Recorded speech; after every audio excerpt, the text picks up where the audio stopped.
Yeah, awesome college baseball game, exciting. That was one of the most fun games I think I've ever been a part of. So I know the players had to have loved it just as much, but saw a little bit of everything. We scored in a multitude of ways, had a suicide squeeze, a safety squeeze, a slash, JJ 3 RBIs all by himself with a sac fly, a solo homer, and another RBI single. But just the contributions, the 2-strike hitting, the relief pitching by Lucas Malstad, all of it mixed in just made for just one heck of a college game against an opponent that has given us just a lot of trouble this year, and maybe an opponent that has some of the best power relief pitching in all of college baseball. They just Nance and Dudan, and they just have electric stuff to go with a premier group of starting pitchers as well. So that's obviously an elite club at NC State, and wouldn't be surprised to see them make a postseason run. But heck of a win tonight. We needed every run we had, and everything, and just an incredible effort. Proud of our guys. Questions? Raise your hand and we'll pass the mic around.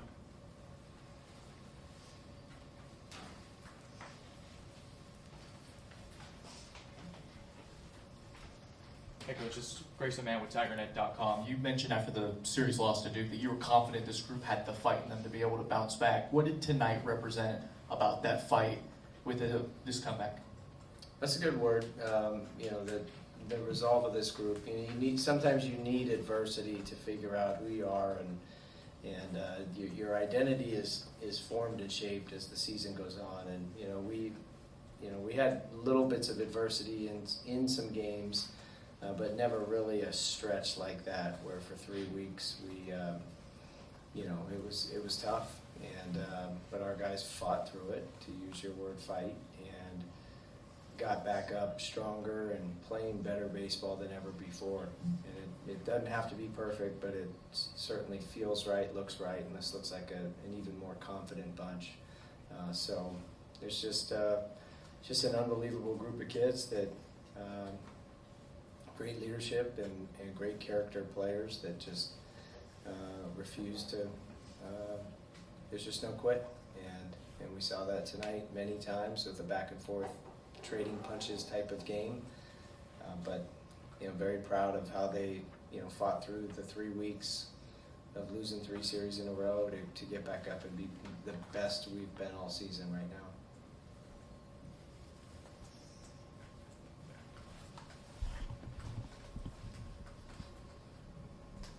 Jacob, take us through your home run, from your point of view. Well, I saw the pitch and swung, but just going off the scouting report, he was, pretty fastball heavy, and, I watched guys in front of me like Don Listy and Josh Pano, so having them in front of me, like, especially Josh, a lot of teams pitch Josh the same that, they pitch me, so I can, watch a lot of stuff from him, and, yeah. Jacob, Lucas goes 4 innings, 4 Ks. Can you tell me what you kind of saw from him tonight? Yeah, well, he's pretty filthy. He throws from 2 different slots, and it really messes with the hitter's eyes. And it's fun catching him, and then also having the defense behind him too to make plays. We had 4 double plays tonight, and it's pretty fun seeing that right behind the dish. And then Eric, executing on the 2 bunt plays, the slash. Talk about your team's overall execution on those kind of set plays today. Yeah, it takes a mental toughness to be able to center yourself and execute at a high level against elite pitching in a big time environment, and to be able to get those plays, to get those bunts down, or to execute a slash. And so especially given the stuff that we're facing, it makes it double tough. But yeah, it's these guys train.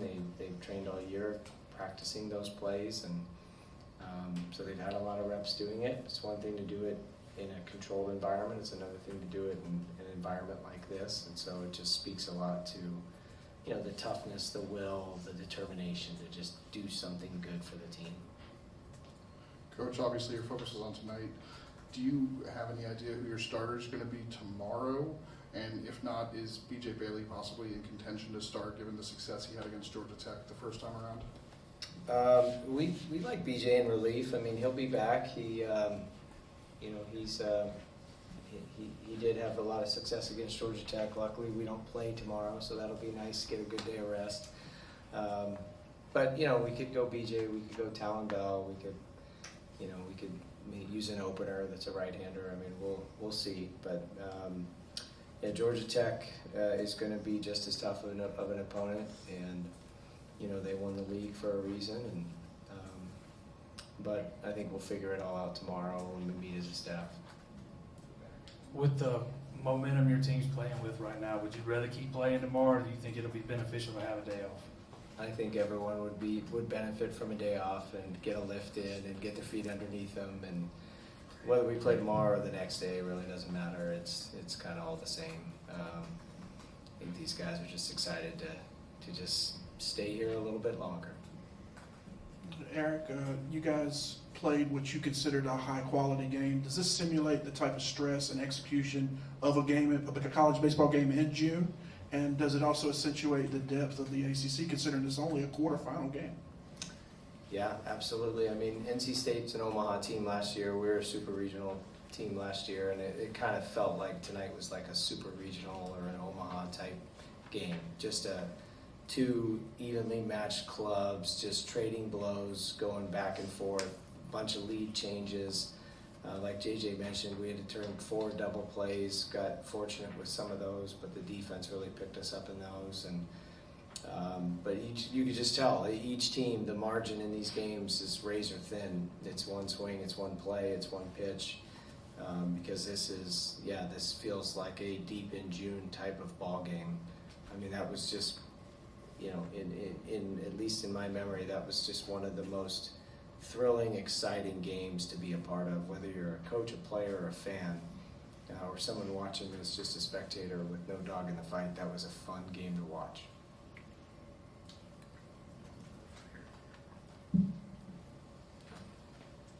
Coach, I'm sure you're waiting for somebody to ask about Wentworth's throw and Cam Cantarella's performance, not just tonight, but like the last month.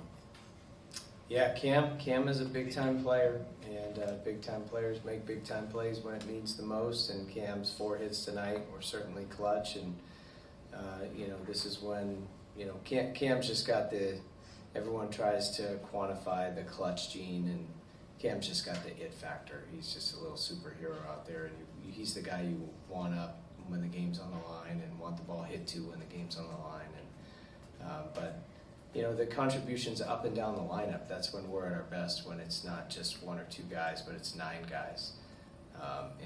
Some of the defensive plays today, besides the double play, like TP's throw you mentioned was huge, but also, JJ's redirect to throw out the lead runner would have been the go-ahead run in the 8th at second base. That was a big play too. So there were a bunch of them like that, had a couple outs on the bases that we got defensively in addition to the double plays that, really allowed us to come out on top of this game. One more question from my team. Coach, can you talk a little bit about JJ's development and where he's gotten to after splitting time as the catcher for his first 2 years here and now stepping into that full-time role and really flourishing for a lot of this season? Yeah, I've been involved in college baseball since the fall of 1998 when I was a player myself, and been coaching ever since. And JJ's the hardest working kid I've ever seen in college baseball. Hands down, bar none. He just is, his work ethic is unmatched. And so every success he has, he's earned. And he's got, great years of baseball ahead of him. And he's just the type of guy that, I think he will himself to play in the big leagues, and I think he'll be running a successful company when his big league days are over, because all this kid knows is how to make something a winner, and he'll work his way to get it done. Guys, thank you. Appreciate it. See you Thank you. Saturday.